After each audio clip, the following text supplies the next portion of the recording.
दोस्तों, मैं ललित द्विवेदी आज आपको अपने इस YouTube चैनल के माध्यम से यह बताऊंगा कि फ्री लीगल एड निःशुल्क विधिक सहायता कैसे घर बैठे ही आप प्राप्त कर सकते हैं ऑनलाइन आवेदन के माध्यम से। आइए मैं करके बताता हूं कैसे करते हैं। सबसे पहले गूगल में लिखना है नालसा, NALSA, नालसा को लिखने के बाद एंटर प्रेस करना है। एंटर प्रेस करने के बाद कुछ इस प्रकार आपका वेबसाइट खुल जाती है। उसमें अप्लाई लीगल एड करना है आपको। करते ही यह खुल जाएगा। फिर आपको अप्लाई लीगल एड पे जाना है, जिसमें इस प्रकार से एप्लीकेशन फॉर्म ओपन हो जाता है। इसमें जाकर सबसे पहले आपको एप्लीकेशन फॉर्म में जाना है, जिसमें आपको यह दिखाई देगा कि NALSA, salsa, high court legal service और SLSA, DLSA, TLSC मतलब तालुक लीगल मतलब तहसील की।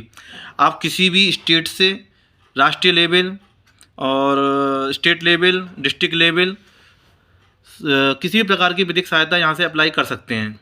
तो जैसे कि सबसे पहले मैं करता हूँ डिस्ट्रिक्ट लीगल के लिए। डिस्ट्रिक्ट लीगल पे जाता हूँ। स्टेट आपका है यूपी, तो यूपी करिए। मेरा उत्तर प्रदेश है, मैं उत्तर प्रदेश करता हूँ। यहाँ लिखा डिस्ट्रिक्ट, किस डिस्ट्रिक्ट से आप बिलोंग करते हैं, तो मैंने आगरा डिस्ट्रिक्ट। तालुका पता हो तालुका डालें, नहीं तो कोई बात नहीं। फिर आपको जो है nature of legal aid grievance डालना है, जो आपका है जिस प्रकार जो चाहिए सारे ऑप्शन आ जाते हैं, आइकन आ जाते हैं सारे। तो मैंने जो है लीगल पैनल लॉ के लिए डाल दी जैसे। फिर समरी ऑफ प्रॉब्लम, क्या प्रॉब्लम समस्या उसके बारे में डालना है आपको। फिर एप्लीकेंट जो अप्लाई कर रहा है उसका नाम, डिटेल पूरी खोलनी है अपनी। फ़ोटो हो तो फ़ोटो डालें, नहीं कोई दिक्कत नहीं। माँ का नाम डाल सकते हैं, पिताजी का नाम डालें, स्पाउस नेम डालें। यहाँ जेंडर डालें, जेंडर आगे सारे ये खुलना है। फिर आपको ऑक्यूपेशन, ये धर्म कौन सा वो, ईमेल आईडी यदि हो डालें, नहीं तो कोई दिक्कत नहीं।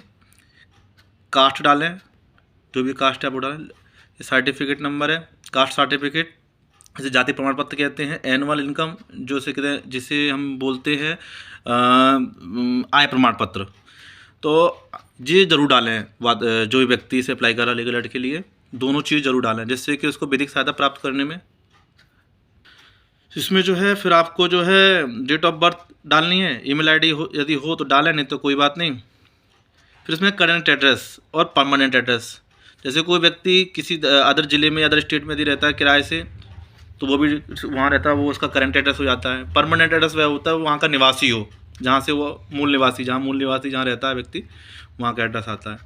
फिर यहाँ पर स्टेट, डिस्ट्रिक्ट, जो भी डिस्ट्रिक्ट है उस डिस्ट्रिक्ट का, स्टेट का एड्रेस लिखा, आइकन सारे लिखे हुए हैं, उसके आधार पर यहाँ भर दे वो। अंत में उसको जो है लीगल एड ग्रीवांस डिटेल जो चाहिए उसके बारे में अटैच कर दे। यहाँ पर लिखा हुआ है अटैच डॉक्यूमेंट करें, या अटैच डॉक्यूमेंट लिखा हुआ है। एक प्रार्थना पत्र जो लिखेगा उसमें अटैच करना पड़ेगा उसे, ठीक है।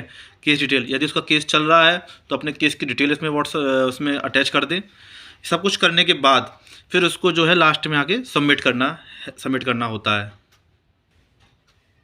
ये सब एप्लीकेशन देखने के बाद आपको सबमिट करने के उपरांत फिर आपको जो है 24 आवर्स, विदिन 24 आवर्स में आपको लीगल एड DLSA के माध्यम से प्रोवाइड हो जाती है। यदि आपने स्टेट को किया तो स्टेट आपको प्रोवाइड कराएगा, और हाई कोर्ट को किया high court legal service authority provide कराएगी।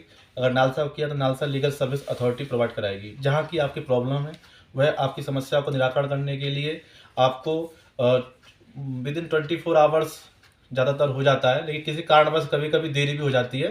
तो आपको परेशान नहीं होना है। आपको खुद DLSA होगा, DLSA आप कांटेक्ट करेगा। जिस जिले का होगा, जिस स्टेट का होगा, वो आपसे अपने आप ऑटोमेटिक कांटेक्ट करेगा, क्योंकि आपने पहले से ही अपने लीगल एड में मोबाइल नंबर दिया होता है, उसके माध्यम से करेगा अपने आप ही। और मेरा आप सभी लोग सब्सक्राइबर से जो मेरे चैनल को लाइक करते हैं, उन सभी से निवेदन है कि मेरे इस यूट्यूब चैनल को अधिक से अधिक शेयर करें, लाइक करें, सब्सक्राइब करें, ताकि जो है हमारी जो न्यायपालिका का उद्देश्य है कि समाज के आर्थिक एवं ऐसे व्यक्ति जो न्याय पाने से वंचित रहता है वह घर बैठे न्याय पा सके, तथा कोई भी उस व्यक्ति को न्याय पाने में वंचित ना रहे। अंत में पुनः आपको धन्यवाद ज्ञापित करता हूँ। धन्यवाद।